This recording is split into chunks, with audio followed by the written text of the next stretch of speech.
ആരും ഒളിവിലല്ല, ഒരാളും ഒളിവിലല്ല. അല്ലല്ല, അപ്പച്ചേട്ടൻ തിരുവനന്തപുരത്ത് KPC മീറ്റിംഗിന്റെ അന്ന് രാവിലെ അവിടെ വന്നു, എല്ലാവരെയും കണ്ട് സംസാരിച്ച് പോന്നതാണ്. IC തിരുവനന്തപുരത്ത് അദ്ദേഹത്തിന്റെ സുഹൃത്തിന്റെ മാരേജിൽ പോകാൻ അദ്ദേഹത്തിന്റെ വീഡിയോ തന്നെ പുറത്തു വന്നു. ഒളിവിൽ നിൽക്കേണ്ടതായിരിക്കുന്ന സാഹചര്യമൊന്നുമില്ല, ഒളിവിൽ നിൽക്കുന്ന പ്രശ്നമില്ല. അങ്ങനെ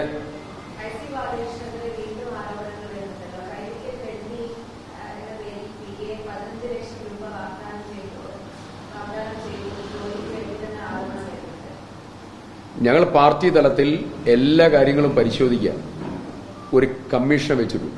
ആ കമ്മീഷൻ ഇതുമായി ബന്ധപ്പെട്ട കാര്യങ്ങൾ മുഴുവൻ പരിശോധിക്കുക. ഇതുമായി ബന്ധപ്പെട്ട കാര്യങ്ങൾ പരിശോധിക്കുക.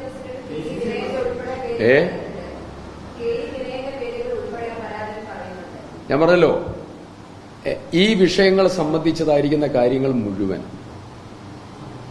ഒരു കമ്മീഷനെ വെച്ചിട്ടുണ്ട്. ആ കമ്മീഷൻ പരിശോധിച്ച് അതിന്റെ യാഥാർത്ഥ്യം മുഴുവൻ പുറത്തുവരും.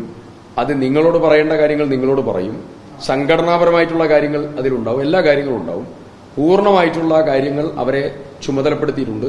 അവർ അവരുടെ പ്രവർത്തനങ്ങൾ ആരംഭിച്ചു കഴിഞ്ഞു. വിജയേട്ടന്റെ കുടുംബത്തെയും ചേർത്ത് നിർത്തി മുന്നോട്ട് പോകും, തർക്കമില്ല. ഞാൻ പറഞ്ഞ ഇത് അന്വേഷണ കമ്മീഷൻ വെച്ചല്ലോ, ആ കമ്മീഷന്റെ പരിധിയിൽ അതൊക്കെ വരുമല്ലോ.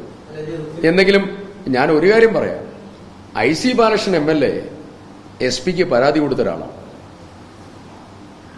പോലീസ് CPM-ന്റെ കയ്യിലാണ്, വിജിലൻസ് CPM-ന്റെ കയ്യിലാണ്, ഭരണം അവരുടെ കയ്യിലാണ്. ആ സമയത്താണ് IC ബാലകൃഷ്ണൻ MLA SP-ക്ക് പരാതി കൊടുത്തത്. ആ പരാതി കൊടുത്തത് ഒരു ധാർമ്മിക ശേഷിയാണ്. പിന്നെ നിങ്ങൾ പറയട്ടെ, പിന്നെ നിങ്ങൾ പറഞ്ഞിരിക്കുന്ന ഈ വിഷയങ്ങൾ സംബന്ധിച്ചതായിരിക്കുന്ന കാര്യങ്ങൾ വിജയേട്ടന്റെ മരണം വല്ലാതെ വേദനിപ്പിക്കുന്ന മരണമാണ്. അതിന്റെ ഏറ്റവും വലിയ പ്രയാസം ആ കുടുംബത്തിനുണ്ട്, പാർട്ടിക്കും. അതുകൊണ്ടാണ് പാർട്ടി കമ്മീഷൻ വെച്ചത്. രണ്ടാമത്തെ എൻക്വയറിയാണ് ഇതുമായിട്ട് ബന്ധപ്പെട്ടത്. അതിൽ എല്ലാ കാര്യങ്ങളും അന്വേഷിക്കാനുള്ള പരിധി നിശ്ചയിക്കാത്തതായിട്ടുള്ള എൻക്വയറിയാണ് ഇതുമായി ബന്ധപ്പെട്ടുകൊണ്ട്. ആ എൻക്വയറിയിൽ ഈ കാര്യങ്ങൾ എന്തെങ്കിലും ഉണ്ടെങ്കിൽ അവിടെ സംസാരിക്കട്ടെ, അതിലൂടെ പുറത്തു വരും.